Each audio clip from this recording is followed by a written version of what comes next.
예, 질문하시면 됩니다. 네.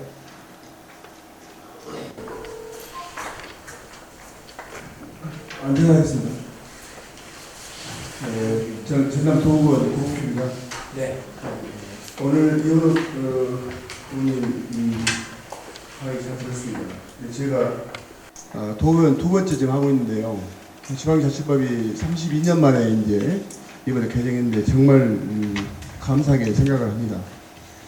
근데 이제 지방자치법 개정에 그동안에 한다 했는데 이렇게 어렵게 하는 것은 의원님의 능력이 뛰어나다고 생각을 합니다. 근데 지금 개정안에 이제 반영이 안 된 사항이 중에서 몇 가지만 제가 이제 말씀드리는데요.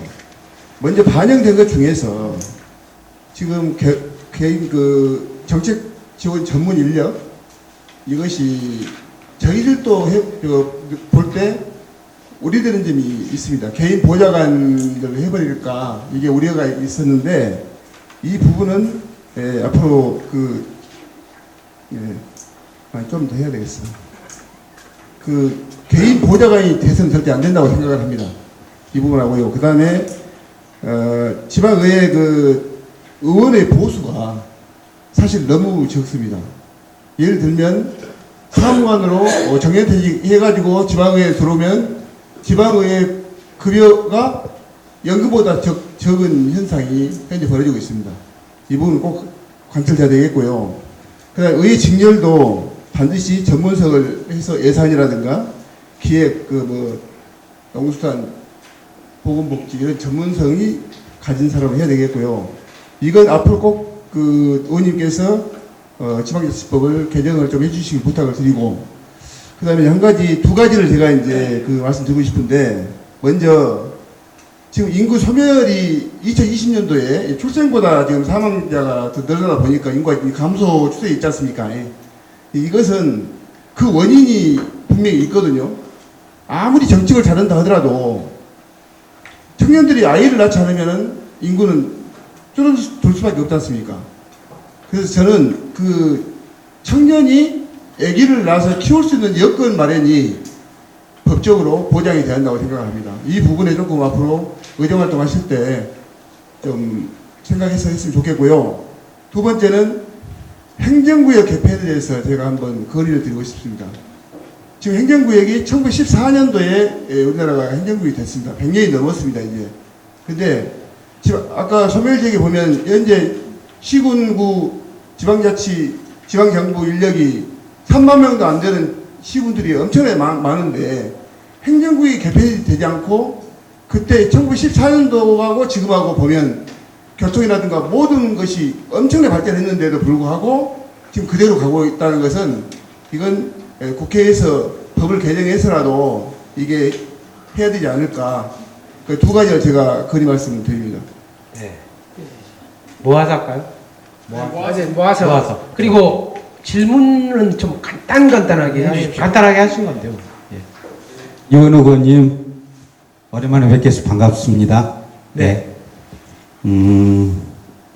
지방자치법 전부 개정안을 발의해 주셔서 우리 지방 의원들한테 굉장히 사기를 진작시켜 주신 점 감사드리고요. 제가 PPT 10페이지에 보니까 말입니다. 금방 우리 구복기 의원님께서 얘기를 하셨는데 저는 좀 다른 각도에서 이 말씀드리겠습니다. 정책지원 전문인력의 특정한 개별 의원의 개인 보좌관이 될 우려는요? 라는 물음을 PPT로 이렇게 주셨는데 저는 이 문제에 대해서 이 물음의 성립 자체가 좀 의구심이 갑니다. 왜냐하면 이 취지를 알겠는데 이 얘기는 결국은 지방의원은 보좌관을 가지면 안 된다는 걸 전제로 하고 있다고 생각합니다. 지방의원은 우리들이 국회의원이나 지방의원을 가리켜서 걸어다니는 입법기관이다라고 흔히 얘기를 합니다. 그건 사인이 아니고 공인이기 때문입니다.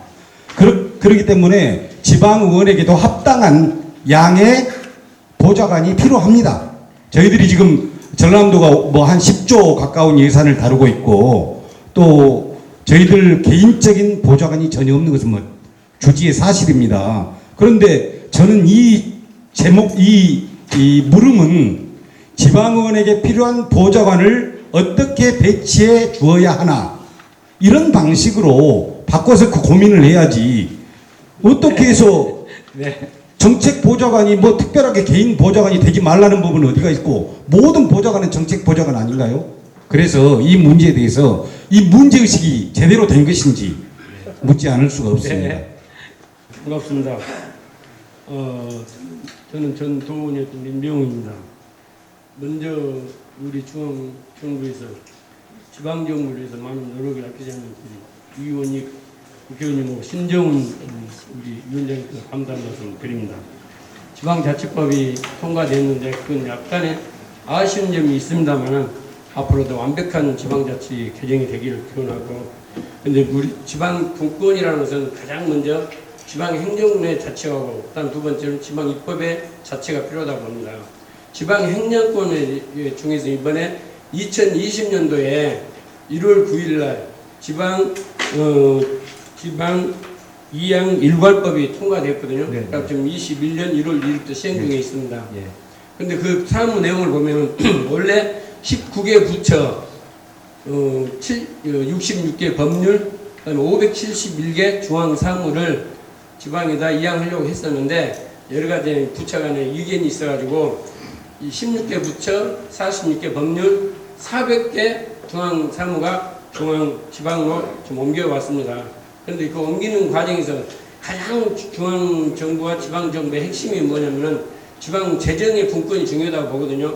이런 많은 다양한 사무만 지방에 이양해서 되는 것이 아니고 재무적인 재정적인 분권도 함께 동반돼야 된다고 봅니다. 그래서 앞으로 아까 보니까 74대 26의 비율인데 60대 40 정도로 지방 정부의 재정을 확대하는 것이 저는 타당하다고 보는데 우리 의원님 어떻게 생각하시는지 답변해 주시기 바랍니다. 감사합니다. 네. 이왕이면 그 질문 답변 시간 그 10분 이내에 마치는 걸로 하도록 하겠습니다. 다음 질문하실 분 안 계십니까?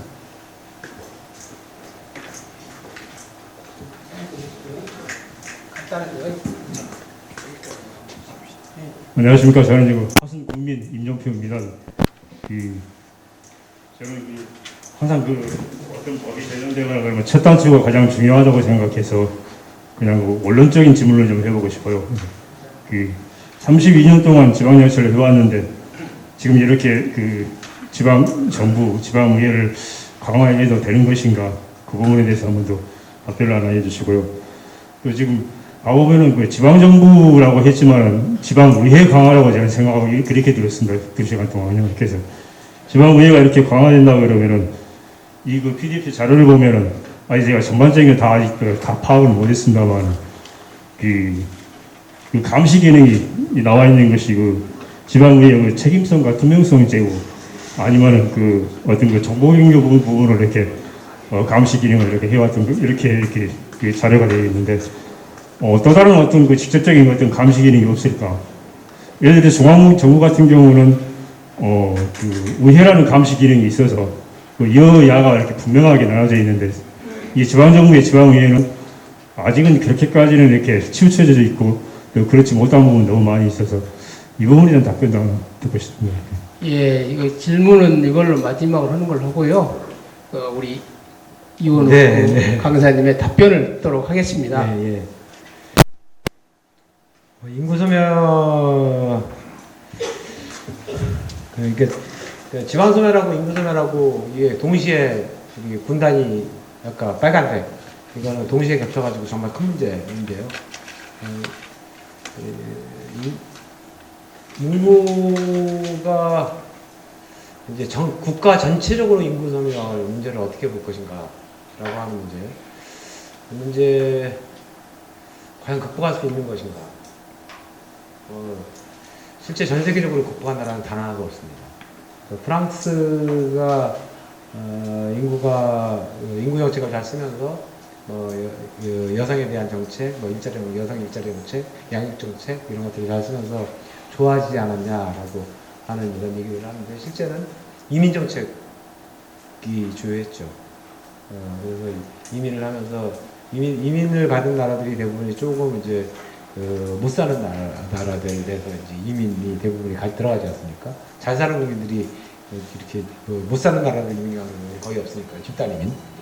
그러면서 그 이민 간 사람들이 자녀들이 굉장히 많이 낳게 되고 이러면서 이제 인구 소멸을 막은 유일한 나라가 되어 있는데 한국도 아마도 이제 그런 정책 그래서 결국에는 나올 수뿐이 없지 않겠는가라고 하는 이런 생각도 해보고요.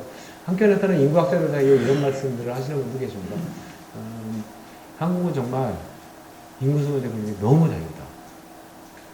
지금 4차 산업혁명이라고 하는 것이 결국은 그 일자리를 어마어마하게 줄이는데 공교롭게도 한국은 인구 자연 감소 지역으로 남고 있다.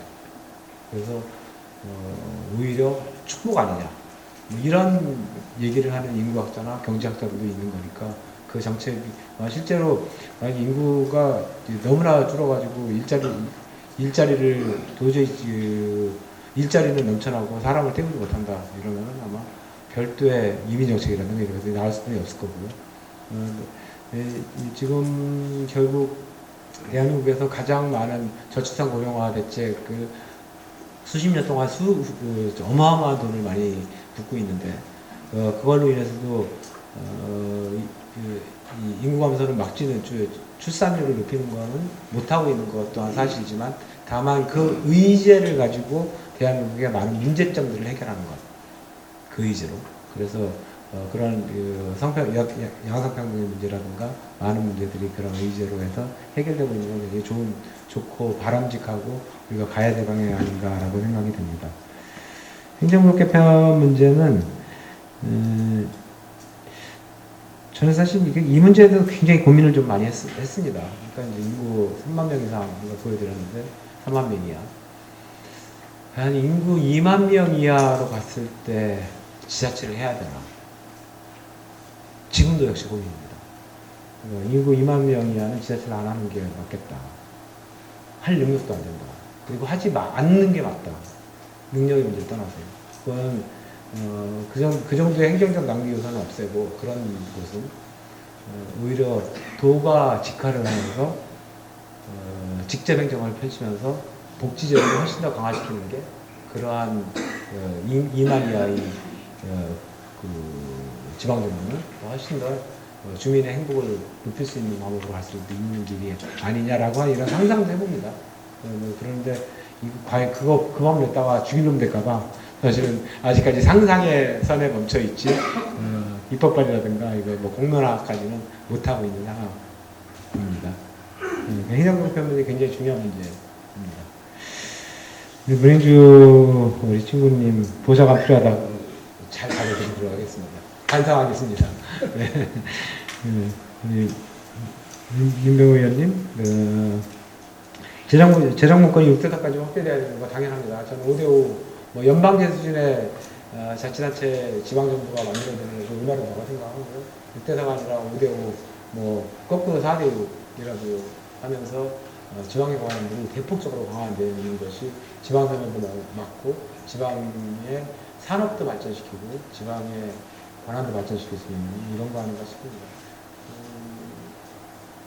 예를 들어가지고 이 문재인 정부 들어서 아니죠.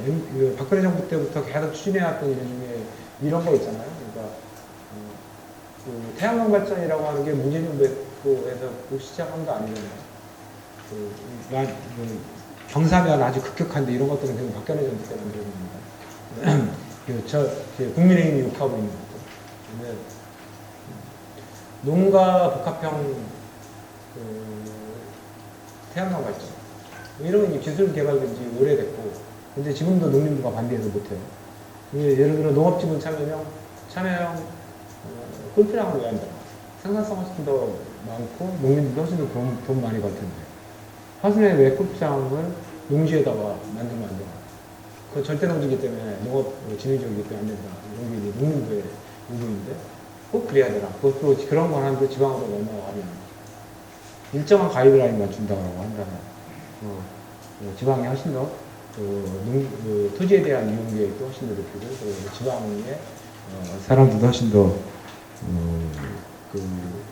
행복 지수를 높일 수 있는 방안, 인구선을 막을 수 있는 방안인데 그런 것 중에 핵심적인 게 예산 문제이기 때문에 일단 훨씬 더 강화돼야 되고 또 권한도 강화돼야 된다고 생각을 하고요. 지방정부와 지방 이거 이 문제는 아까 우리 국민 선생님께서 말씀하신 거는 제가 정확히 좀 질문에 대한 내용을 이해를 못 해가지고 제가 우리 신현님께서 그러니까 마무리 말씀으로 예, 대신 답변 드리도록 하겠습니다. 예. 네. 현설설 장시간 함께 해주셔서 너무 고맙습니다. 우리를 위해 땡땡이 강을 다시 한번 큰 박수를 보내주시기 바랍니다. 다음은 우리 신영훈 위원장님께서 당부 말씀 겸 한 말씀 해주시겠습니다. 마무리 말씀 해주시고요. 다음에는 여러분들이 원하면 우리 우리 의원님과 함께 사진 촬영하시면 촬영하시고요. 원하시는 분, 그 다음에는 마무리를 하도록 하겠습니다. 야, 여러분들 대단하시네요. 지금 뭐 한 분도 안 좋으시고 1시간 반이 넘는 이런 강의를 해주셨는데 우선 이현욱 우리 의원님께 여러분 큰 박수 한번 보내주세요.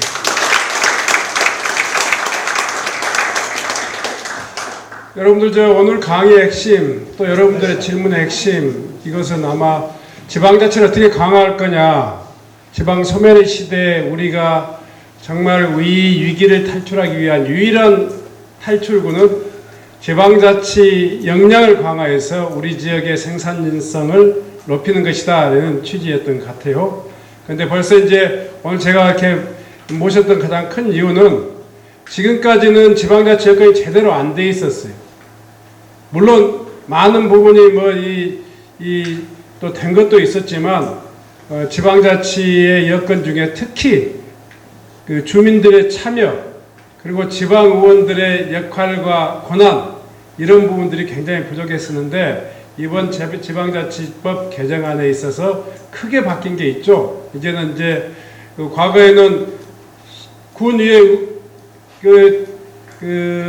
전문위원이라든가 군의회에 종사하는 행정사무직 공무원들을 다 군수가 임명했잖아요. 시장 군수가 임명했었는데 이제 그런 의회의 행정사무 인력뿐만 아니라 전문위원까지도 이 의회 의장이 임명하는 그런 제도로 이제 의회가 인사를 해야지 의원들의 입장에서 뒷받침으로 할 수 있을 텐데 지금까지는 다 집행부 관계 공무원들이 다 임명을 했단 말이에요. 그러니까 군수님이나 무슨 집행부 편을 듣는 그런 의회직 공무원들이 하다 했죠. 뭐 일반적이었죠.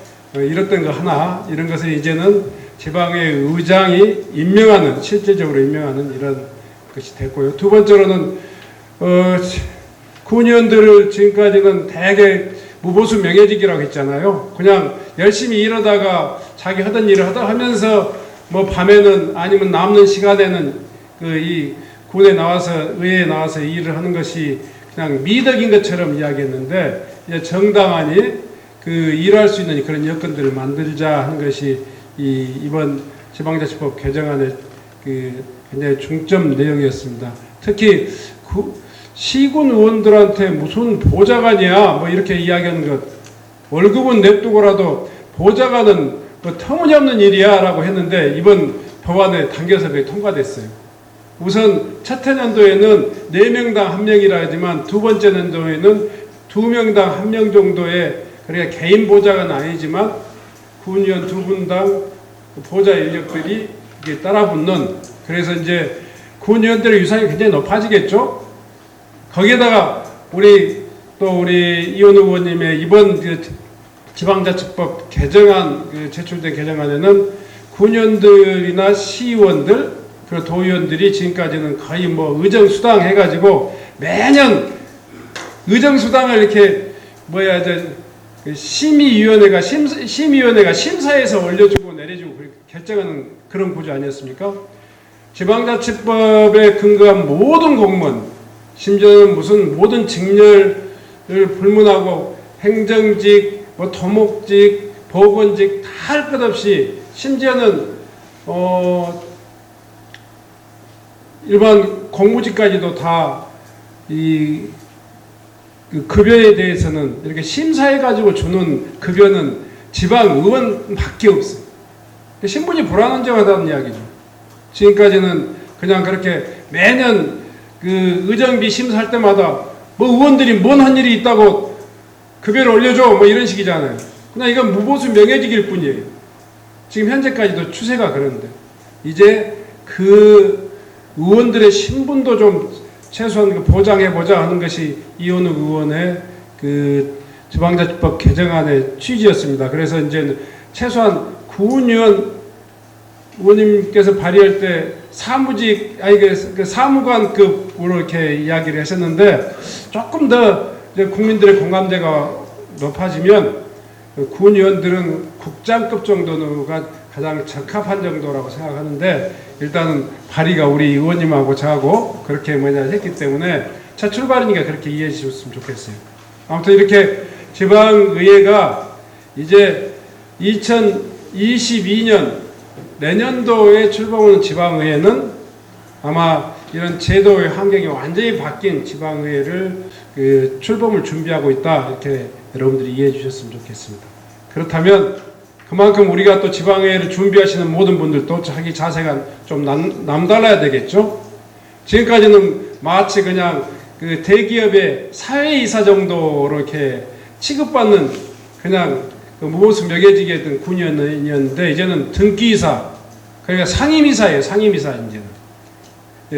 군의원이 사실 화순군의 예산 자체가 6천억이 될 때도 있고 7천억이라고 하는 이 예산은 일반 사기업의 예산으로 뭐 7조 원 예산하고 좀 맞먹는 겁니다. 거의 이 부분은 그 투자의 개념이 아니라 바로 저 소모성 경비이기 때문에 일반 대기업의 7조 원 그 기업의 이 이사들을 뽑는데 지금까지는 그냥 무보수 명예직 아니면 뭐 사회이사 이런 정도였는데 앞으로 뽑혀지는 군의회 의원들의 위상은 그렇게 달라지고 있다 이런 말씀을 오늘 이 강의를 통해서 여러분들한테 알려드립니다.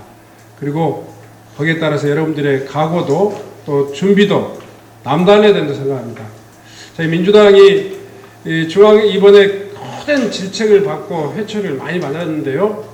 국민들의 기대 수준에 부합하지 못한 정치는 언제든지 이렇게 국민들로부터 외면당할 수 있다, 큰 회초리를 맞을 수 있다 하는 것들을 보면 그런 측면에서 보더라도 우리가 지방의회를 준비하시는 많은 분들, 우리 민주당은 더 철저히 엄정하니 준비해야 되겠다 이런 생각을 합니다. 예전보다도 훨씬 더 우리가 우리가 또 스스로 선택하는 지방의회든지 지방자치 일꾼들은 남다른 각오와 함께 또 그걸 준비해주는 우리 지역위원회, 민주당의 화순지역위원회도 그런 예전과 다른 기준으로 여러분들과 함께 그런 지혜를 모으고 노력하겠다. 그런 측면에서 지역위원장은 그런 기준을 굉장히 좀 눈높이를 좀 높이고자 합니다. 여러분들이 그런 눈높이, 자기가 유권자이든 출마자이든 이제는 지방자치가 이제는 좀 더 실질적인 어떤 역할을 할 수 있는 그런 구조를 만들 수 있기 위해서 이렇게 함께 노력했으면 좋겠습니다. 오늘 끝까지 함께 해주신 여러분들, 그리고 시작할 때부터 못 뵀는데 오늘 새 얼굴들이 많이 오셔서 저 굉장히 좀 놀랬고 마음이 좀 뿌듯합니다. 제가 지역위원장으로서 민주당의 당원으로서 여러분과 함께 그런 수준 높은 화순군의 지방자치를 만들기 위해서 열심히 노력하겠다 하는 말씀 드리면서 오늘 다시 한번 감사의 말씀 드립니다. 고맙습니다.